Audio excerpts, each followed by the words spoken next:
40년 넘게 안진뱅이로 살다가 나사렛 예수 그리스도의 이름으로 일어나서 걷게 된 한 사람이 나타남으로 인해서 당시 유대사회의 권력층이었던 사내들인 사람들이 직면한 문제가 있었습니다.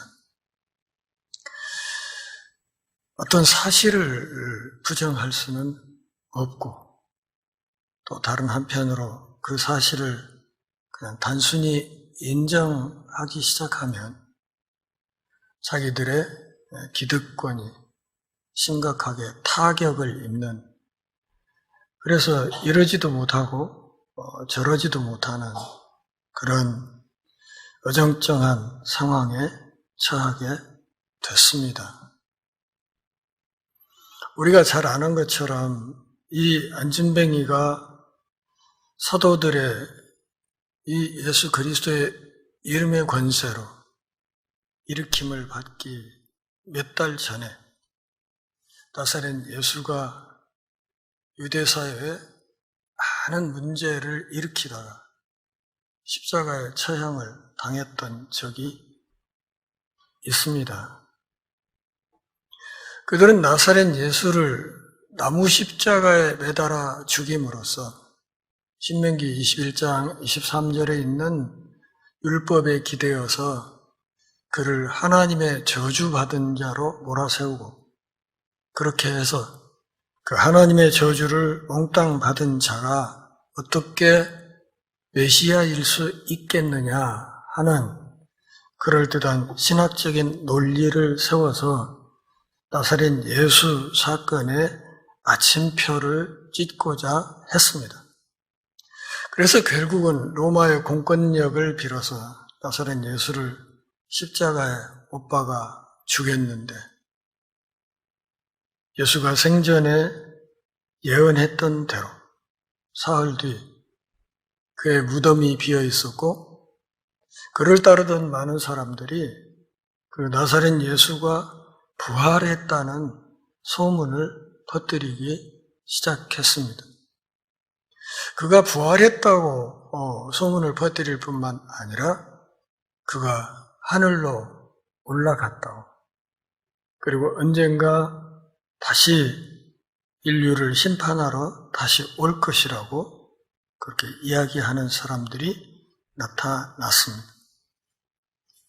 그러니까 나사렛 예수 하나를 정리하면 예수 사건이 마침표를 찍게 될 것이다 했던 그들의 기대와는 달리 엉뚱하게 오히려 그 나사렛 예수를 따른다고 하는 사람들이 더 많이 나타나서, 또 더 많은 사람들이 그 나사렛 예수의 이름으로 기적을 행하고 다녔고, 그 결과 안진뱅이가 일어나는 희한한 사건이 벌어지게 되고, 그리고 이 이적의 결과를 어떻게 할 수가 없는 그런 상황에서 유대교 지도자들이 전전긍긍하고 있었습니다.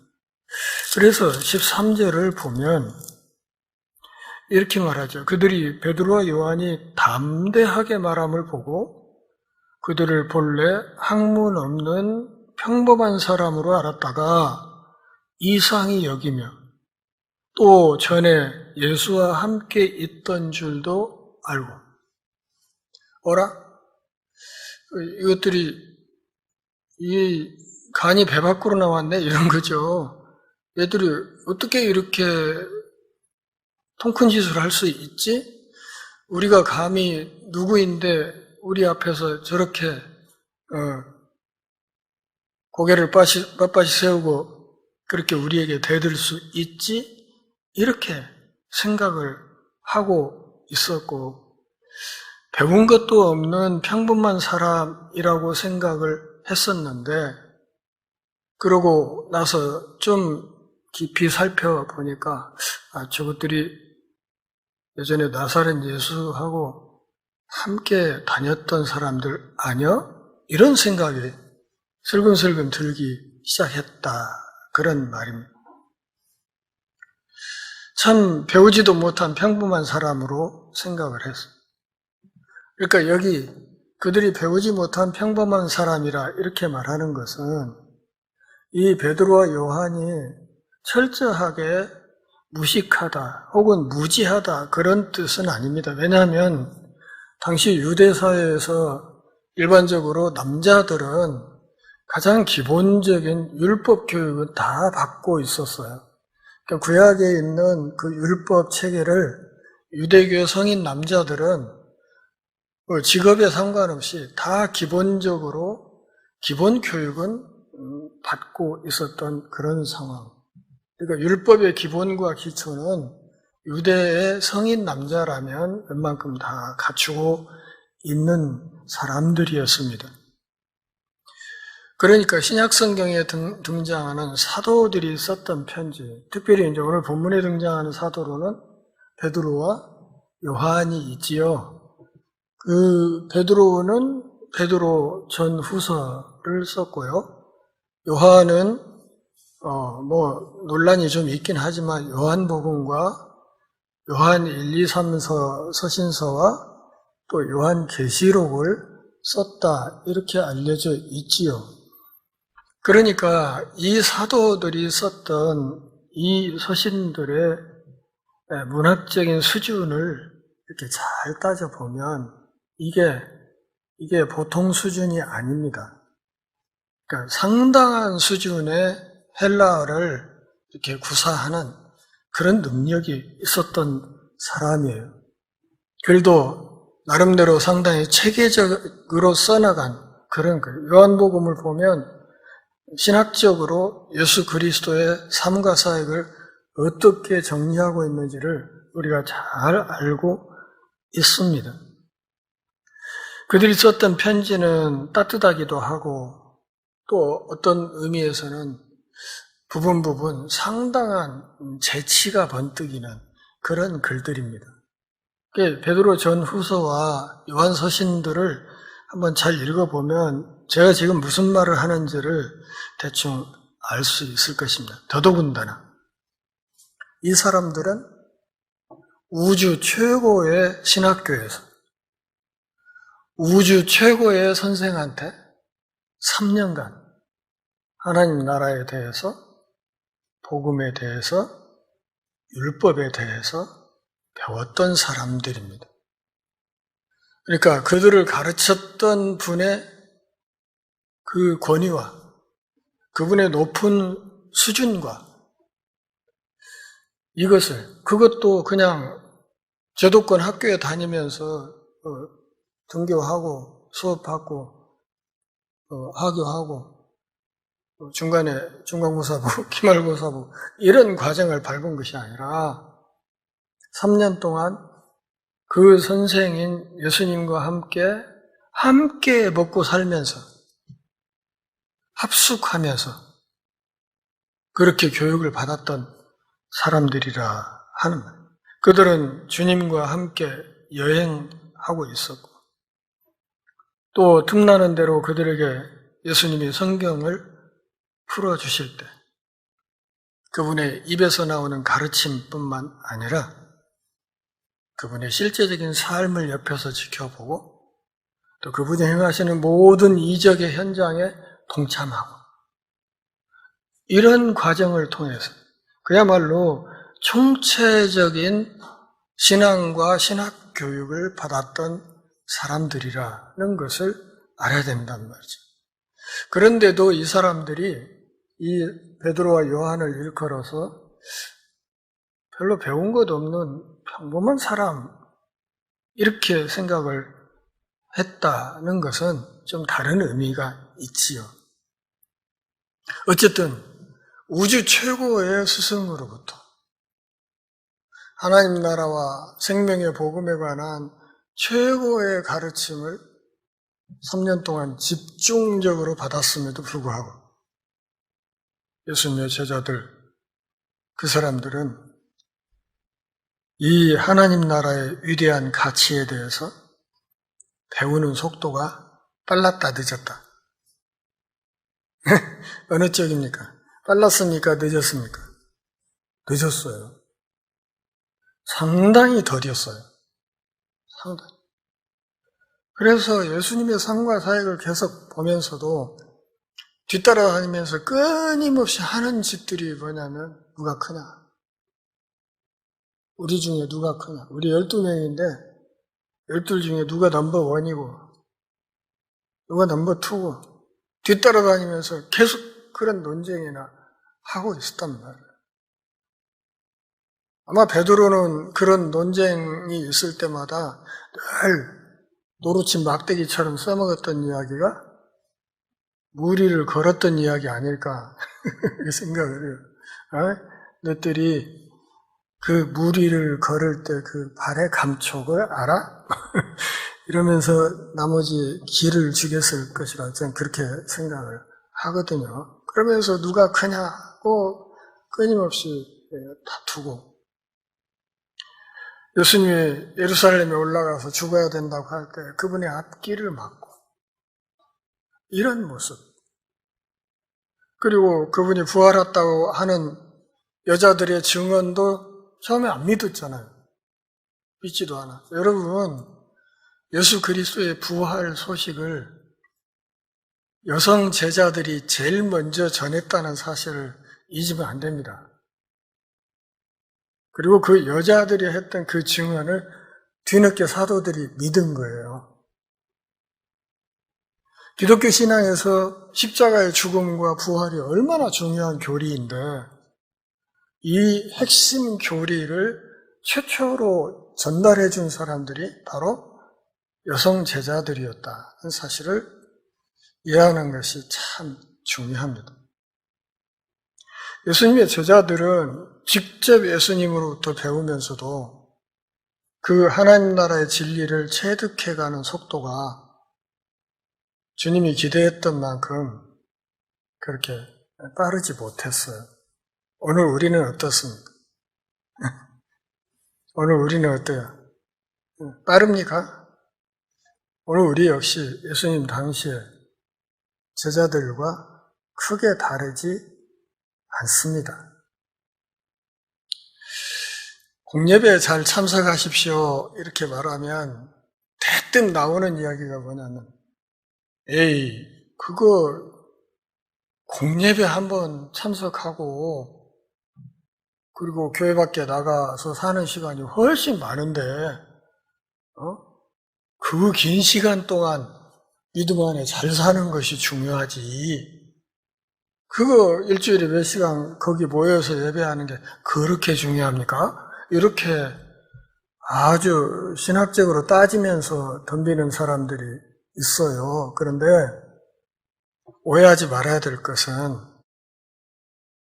우리가 주일에 모여서 하나님 앞에 공예배로 모여서 그분께 경배하는 것은 전에도 말씀드렸듯이 이 하루, 이날의 이 예배는 나머지 일주일 6일과 맞먹는 비중이 있는 날이에요. 다시 말하면 이날이 한 주의 첫 출발점인데 이날 발걸음이 흐트러져 버리면 스타트가 틀어진단 말이에요. 한 주의 출발이 틀어지는 거예요.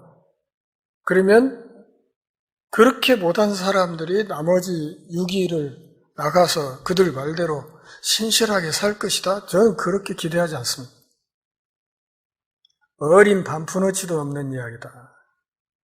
다시 말하면 일주일 168시간 중에 공예배를 모이는 그 몇 시간을 떼어놓지 못하는 사람들이 나머지 교회당 바깥에 흩어진 교회로 살아가는 그 삶을 신실하게 살아낼 것이다? 저는 그렇게 기대할 수 없습니다. 그러니까 주일이 한 주간의 첫날이죠. 첫날이에요. 옛날에 구약시대는 안식일이 주간의 마지막이었어요. 그러니까 먼저 일하고 마지막에 안식하는 구조였어요. 그러나 예수님이 오셔서 십자가에 죽으시고 부활 승천하신 뒤 재림하시는 그때까지는 한 주간의 첫날이 주의 날, 주일이 첫날이고 한 주간의 첫날이고 그 첫날 하나님 앞에 공동체가 모여서 예배하면서 얻은 힘을 가지고 나가서 일주일간 전투를 하는 거랍니다. 그러니까 6일간 싸울 실탄을 공급받는 날이 공예배 시간이라 그런 말이죠. 이것을 착각하면 안 돼. 헌금하기 싫어하는 사람들이 이게 페이스북에도 보면 그 11조 폐지됐다, 내지 말라, 이런 글들이 가끔 올라와요. 그래서 읽어보면 그냥 중언, 부언, 갈팡질팡 해가지고 어디서 주워들은 소식, 얘기들을 엮어가지고 나름대로 그럴싸하게 뭔 이야기를 해놨어요. 근데 어림택도 없는, 제가 기회 있으면 11조에 관해서도 글을 하나 써서 붙이려고 생각은 하고 있는데,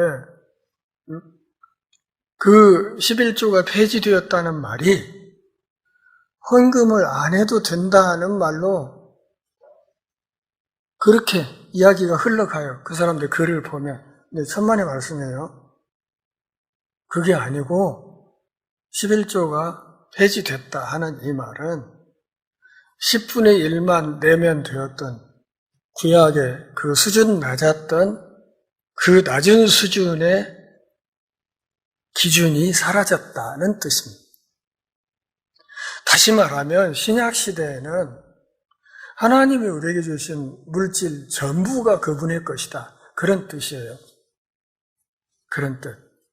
그러니까 구약시대처럼 11조라는 어떤 기준을 두고 그 기준만 딱 넘어서면 그냥 나 할 일 다 했다고 하는 그런 수준 가지고는 신약의 하나님 나라의 백성의 자격에는 까마득하게 못 미친다.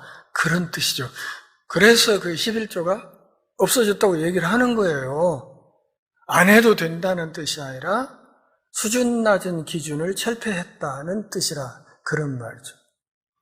신약시대의 헌금의 기준을 제가 여러 번 말씀드렸죠. 어떻게? 각자 마음에 정한 대로. 그러나 각자 마음에 정한다고 하더라도 아까 얘기한 것처럼 구약의 그 수준 낮은 기준을 없앴다는 전제를 생각하면 대략 어느 수준에서 각자 마음에 정해야 되는지는 답은 나오죠. 각자 마음에 정한 대로 하되 최선을 다해서 기쁜 마음으로 해야 되는 것이다. 각자 마음에 정한 대로 10의 5조를 낼 수도 있고 10의 9조를 낼 수도 있어요. 그러나 내가 설령 내 소득의 10의 9조를 헌금을 했다 하더라도 어떤 마음으로?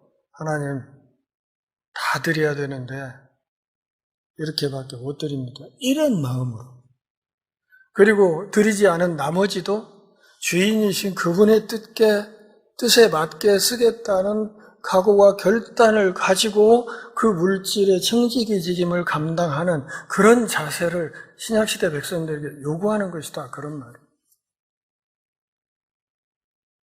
그렇게 해야 되는 것이 헌금이기 때문에 제가 교우들에게 헌금하라는 이야기를 안 하는 것이고 그렇기 때문에 주보에 헌금자 명단을 발표를 안 하는 겁니다. 왜? 그분이 아실 거니까 그분 앞에 내 마음을 드리는 것이기 때문에 주보에 이름이 나오든 안 나오든 할 것은 하는 것이 성숙한 신앙인의 태도다. 그런 말이죠. 이름을 발표해주면 하고 아니면 안 하고 그건 아니란 말이죠. 그것은 헌금이 아니에요. 그것은 홍보비죠. 나를 홍보하는 비용이지 헌금은 아니에요. 그래서 하나님이 주신 모든 것이 그분 것이라는 이게 주권의식 아닙니까? 아까 기도 중에도 얘기했다시피 주권의식. 그분이 주인이라는 의식 속에서 그분이 내게 주신 은사와 재능, 돈도 은사 중에 하나니까요. 그것을 주인의 것으로 알고 그 주인의 뜻에 맞게 종으로서, 청지기로서 그것을 관리하고 활용하는 그것이 올바른 신앙인의 자세다. 이런 이야기들을 지난 세월 동안 기회 있는 대로 짬짬이 말씀을 드렸어요. 그런데 우리 역시 배우는 것이 많이 더딥니다. 굉장히 더뎌요. 진도가 잘 나가질 않습니다.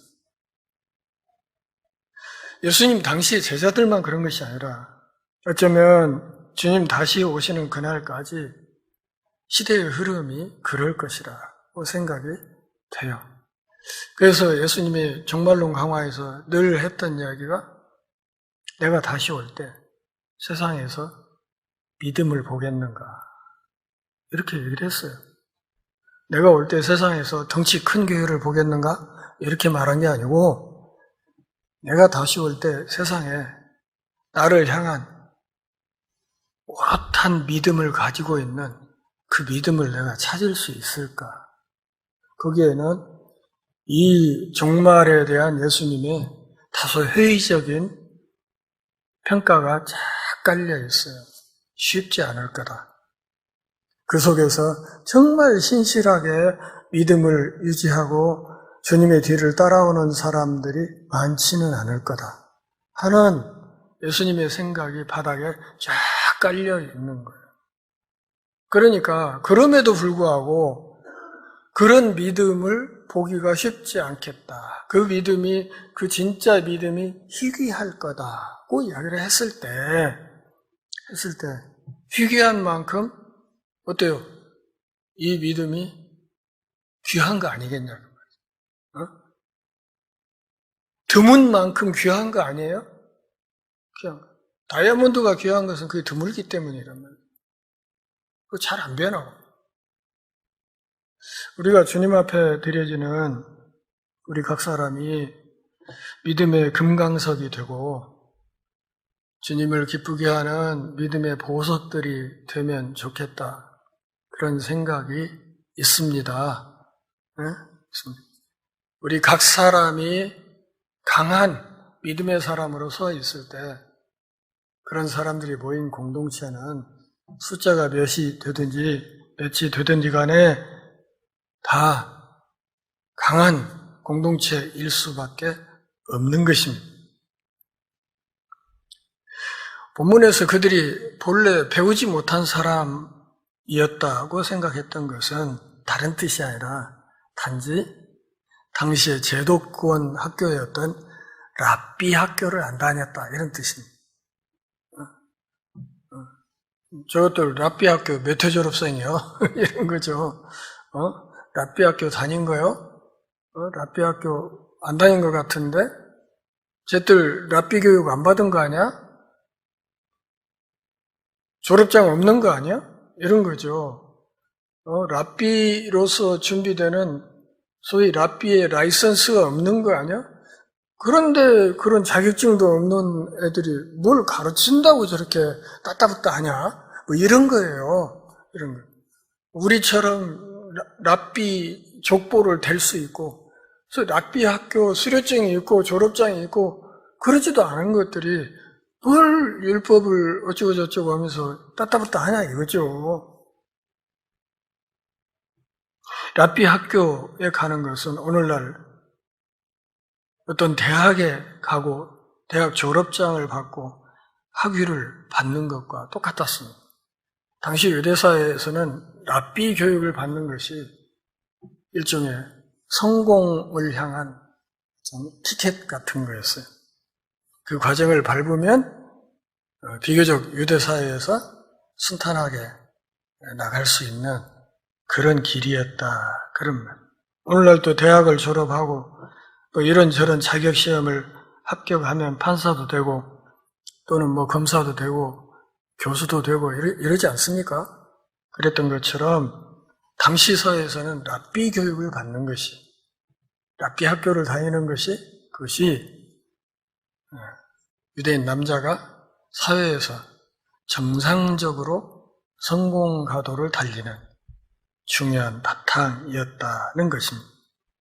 그런데 놀랍게도 이 두 어부 출신 사도들은 두려움이 없이 사내들인 앞에 서서 이 4장의 첫 부분에서 읽었던 그런 간증, 특별히 8절부터 12절까지 있는 말씀이죠. 그런 간증을 아주 담대하게 했습니다. 아주 훌륭한 증언을 했던 것입니다. 8절부터 12절 한번 보실까요? 이에 베드로가 성령이 충만하여 이르되 백성의 관리들과 장로들아, 만일 병자에게 행한 착한 일에 대하여 이 사람이 어떻게 구원을 받았느냐고 오늘 우리에게 질문한다면 너희와 모든 이스라엘 백성들은 알라. 너희가 십자가에 못 박고 하나님의 죽은 자 가운데서 살리신 나사렛 예수 그리스도의 이름으로 이 사람이 건강하게 되어 너희 앞에 섰느니라. 이 예수는 너희 건축자들의 버린 돌로서 집 모퉁이의 머릿돌이 되었느니라. 다른 이로서는 구원을 받을 수 없나니 천하 사람 중에 구원을 받을 만한 다른 이름을 우리에게 주신 일이 없음이라. 지금 이 이야기는 무엇인가 하면 너희 유대교 지도자들이라고 하는 너희들이 율법에 대해서는 최고의 권위를 지녔다는 너희들이 랍비 학교에서 우수한 성적으로 공부하고 졸업했다는 너희들이 12절에 있는 것처럼 하나님이 주신 유일하신 메시아를 죽여버렸다는 그것을 얘기하는 거예요. 너희들이 지금도 눈 빠지게 기다리고 있는 그 메시아를 너희 손으로 죽였다. 더 요약해서 말하면 너희 죄인인 피조물들이 하나님을 죽였다. 그리고 그 죄가 그렇게 가벼울 것 같냐? 이렇게 지금 유대사의 최고 지도자들을 향해서 거침없이 이 사도들이 그들을 공박하고 있었던 것입니다. 그러니까 사도들이 말을 할 때 그냥 한 게 아니라 사실은 구약에 있는 말씀들을 마구 인용하면서 얘기를 했잖아요. 조금 전에도 건축자들의 버린 돌 이런 이야기를 구약의 말씀을 끌어다가 막 이야기를 하니까 그들이 갖고 있는 성경 지식과 또 이야기를 해나가는 어떤 수사학적인 논리와 또 그들의 담대한 이 용기를 보면서 당시 유대교 최고 지도자들이 놀랐던 것은 별로 놀랍지 않습니다. 당시 이 권력자들은 이 사도들을 강압적으로 덮칠 준비가 되어 있었지만 그럼에도 이 예수님의 제자들은 그들이 그렇게 쉽게 덮칠 수 있는 그런 사람들이 아니었다. 그러면 저는 이런 대목을 보면서 우리 믿음의 선배들이 자랑스럽습니다. 참 멋진 선배들이구나.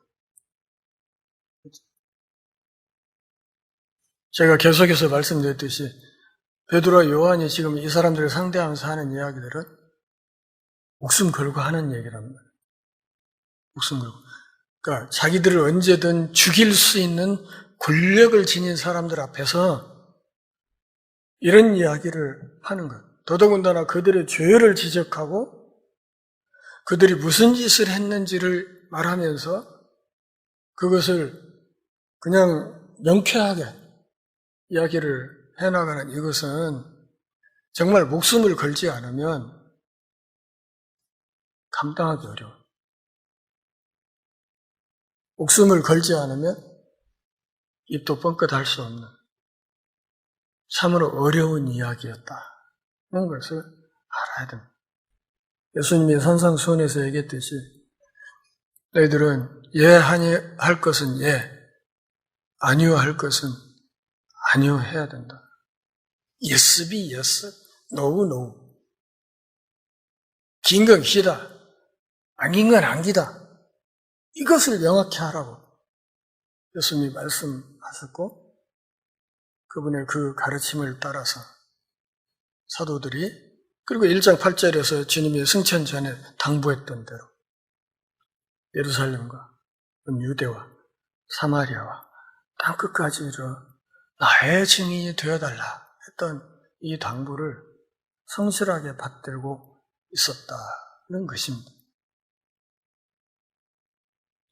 김우정 집사님, 에코톤이란 말 아시죠?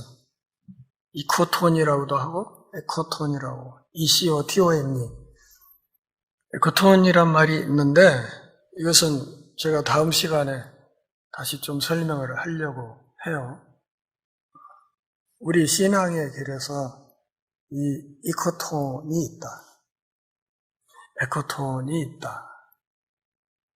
다시 말하면 우리 신앙의 세계와 믿지 않는 세계가 마주치고 부딪히는 엇갈리는 어떤 영역이 있다고 얘기해요. 지금 우리는 거기에 서 있어요. 거기에.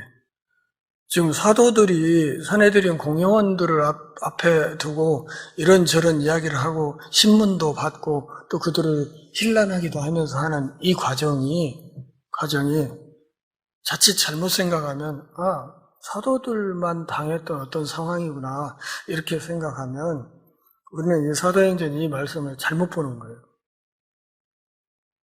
그게 아니고 우리 역시도 지금 우리들도 사도들이 처했던 것과 똑같은 상황에 서 있다는 인식을 갖는 것이 정말 중요합니다. 흔히 말하기를 우리가 신앙생활하는 이 바탕을 일컬어서 영적 전투 그랬잖아요. 영적 전투. 영적 전투라는 말은 우리가 서 있는 이 자리가 어디다? 전쟁터다 그런 뜻이에요. 전쟁터. 전쟁터에서는 자칫하면 사람이 죽죠. 안 그래요? 자칫하면 죽는 게 전쟁터입니다. 참으로 살벌한 터에서 우리가 지금 신앙생활을 하고 있다. 그래서 저는 이것을 가끔씩 광야라는 말로 표현을 하죠. 광야. 우리가 광야길에 있다. 광야길. 뭐 있습니까? 먹을 거 있습니까? 없어요. 차분히 주저앉아서 농사 지을 수 있습니까? 안 돼요. 그거 못 해요. 그냥 구름기둥 불기둥 따라서 그냥 정처 없이 광야를 계속해서 행진해 가야 되는 거예요. 구름기둥이 멈추면 멈추고 뜨면 또 텐트 챙겨서 따라가고 이렇게 해야 되는 거예요. 고단하죠.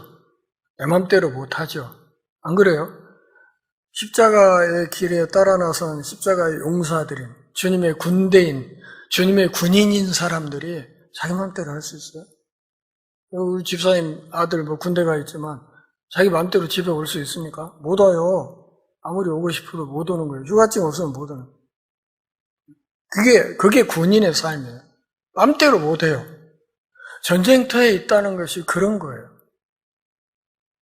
자고 싶을 때 못 잘 때 많고, 먹고 싶은데 못 먹을 때 많고, 쉬고 싶은 때 쉬지 못할 때가 많고, 그럼에도 싸움을 해야 되는. 이 전쟁에서 내가 채찍 졸아버리면 순간에 목숨이 어떻게 돼버릴 수 있는 그런 사람. 마귀가 우는 사자처럼 삼킬 자를 찾고 다니는 이 상황, 이것을 영적인 전투, 영적인 전쟁터라고 이야기를 하는 거기 때문에 우리 역시도 당시 사도들이 서 있는 것 이상으로 정말 살벌한 전쟁터에 서 있다는 의식을 가지고 이 말씀을 봐야 하고 그럴 때 때때로 어떤 순간 내 자신의 이해 타산, 그러니까 가장 쉽게 밥그릇이라고 합시다. 내 밥그릇과 관련해서 신앙의 원칙을 지켜야 되는 때와 그렇지 못한 상황 사이에서 끊임없이 갈등하고 있을 때, 이 에코톤에 서 있을 때 우리가 어떤 선택을 해야 될 거냐 하는 숙제가 우리 앞에 현실적으로 주어지고 있다는 사실을 알아야 됩니다. 산헤드린 공회원들이 이 사도들을 보고 이 골칫덩어리를 어떻게 할까 난감해하고 있었는데 그 골치 아픈 상황이 14절에 잘 묘사되어 있습니다. 같이 읽어볼까요? 또 병 나은 사람이 그들과 함께 서 있는 것을 보고 비난할 말이 없는지라. 도무지 부인할 수 없는 사실이 하나 있어요. 그게 뭐예요? 40년 넘게 안진뱅이로 거지 생활을 하던 사람이, 노숙자 생활을 하던 사람이 딱 서서 거기 서 있다는 사실, 이것을 어떻게 부정할 수가 없어요. 이 사람이 안진뱅이였던 사람이 그들 중에 딱 서 있는 것, 확실한 증거물이 서 있는 것, 그것을 보면서 그들이 아무 말도 할 수 없었어요. 여러분, 우리가 여기서 이 본문을 보면서 깊이 생각해야 될 것은 누가의 의도를 잘 알아야 돼요. 누가의 의도.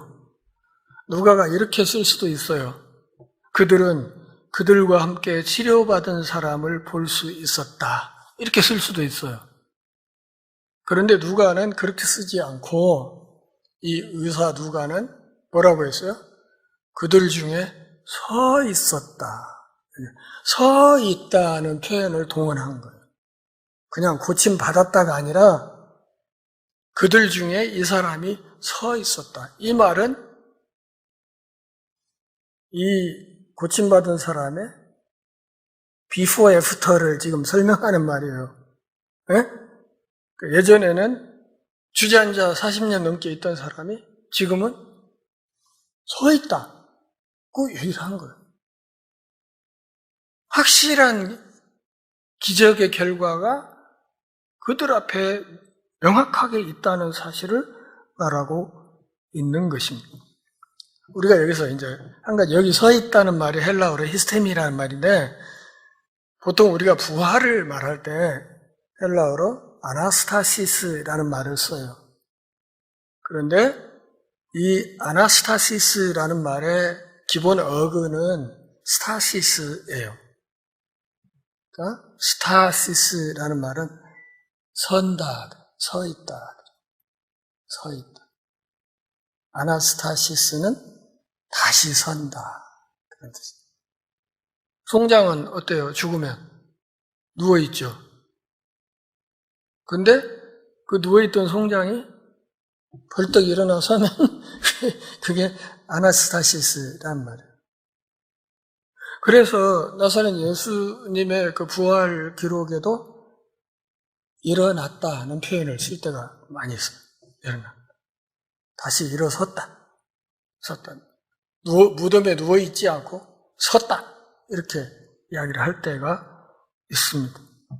부활된 사람은 서 있는 겁니다. 그 관 속에 들어누워 있는 게 아니라 서 있는 겁니다. 이 사람이 서 있다 하는 이 말은 그런 뜻에서, 누가가 그들 중에 서 있었다 하는 이 말은 이 사람이 예수 그리스도의 이름으로 부활을 경험했다, 이렇게 해석이 되는 겁니다. 나사렛 예수의 이름으로 이 사람이 부활을 경험했다. 그래서 사람들이 도무지 부정할 수 없는 명백한 증거물로서 이 사람이 그들 중에 있었다는 것입니다. 이 기록을 하면서 누가는 사람들이 놀랐다는 단어를 잘 쓰지 않습니다. 오히려 베드로와 요한이 예수님과 함께 있었던 것을 주목했다, 이렇게 말해요. 주목했다. 이렇게 천천히 들여다보니까 저것들 예수 패거리 같은데? 이런 거죠. 저것들 예수 패거리 같은데, 이 말 속에는 이 두 사도를 바라보는 당시 권력자들의 실망감을 엿볼 수 있는 말이에요. 진짜 짜증나네.